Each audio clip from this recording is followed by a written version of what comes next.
지난 1편에서 우리는 성경을 어떻게 해석해야 하는지에 대해 이야기했습니다.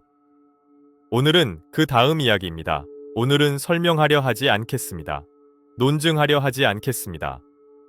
오늘은 말씀 앞에서 잠시 멈추려 합니다. 왜냐하면 성경은 깨우기 전에 먼저 사람을 멈추게 하기 때문입니다. 우리는 흔히 각성을 위기의 시대, 어려운 상황, 무너진 교회 때문에 필요하다고 말합니다. 하지만 성경을 보면 각성은 언제나 다른 이유에서 시작됩니다. 하나님이 거룩하시기 때문입니다.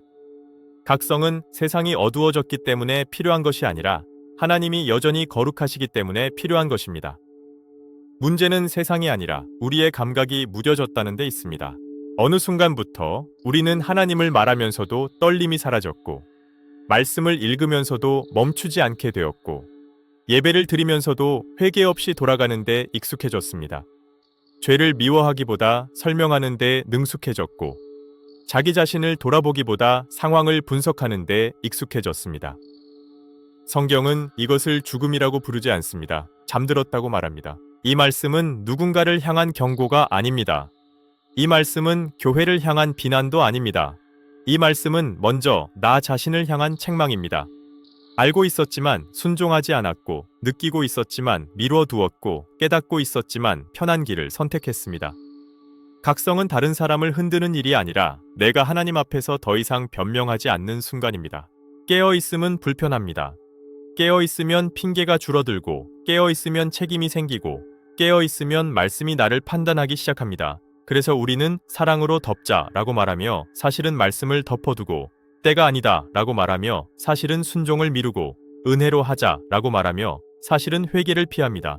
그러나 성경에서 은혜는 단 한 번도 회개를 제거한 적이 없습니다. 하나님 나라는 느낌의 나라가 아닙니다. 그 나라에는 이미 기준이 주어졌습니다. 십계명은 하나님 나라 백성의 기본 질서이며, 예수님께서 요약하신 하나님 사랑과 이웃 사랑은 그 법의 심장입니다. 각성은 새로운 기준을 찾는 것이 아니라 이미 주어진 기준 앞에 다시 서는 것입니다. 성령께서 역사하실 때 사람은 강해지지 않습니다. 먼저 무너집니다. 변명이 줄어들고, 말이 적어지고, 눈물이 앞섭니다. 성령의 각성은 사람을 높이지 않고 하나님을 다시 두렵게 만듭니다. 공포가 아니라 경외입니다. 눈물은 중요합니다. 그러나 기준은 아닙니다. 성경은 묻습니다. 죄에 더 민감해졌는가? 말씀 앞에서 더 느려졌는가? 책임을 회피하지 않게 되었는가? 순종을 미루는 습관이 깨지고 있는가? 이 질문 앞에서 우리는 정직해져야 합니다. 여기까지 오면 사람은 종종 두려워합니다. 나는 이미 너무 멀리 온 것 아닌가?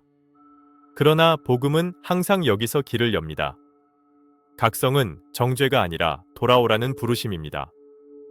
하나님은 깨어있는 사람만 사용하시는 분이 아니라 깨우심에 응답하는 사람을 다시 세우시는 분입니다.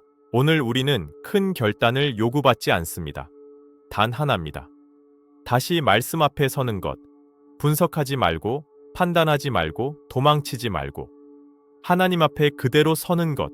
그 자리에 눈물이 있다면 그것은 실패가 아니라 은혜입니다. 그 자리에 회개가 있다면 그것은 끝이 아니라 시작입니다.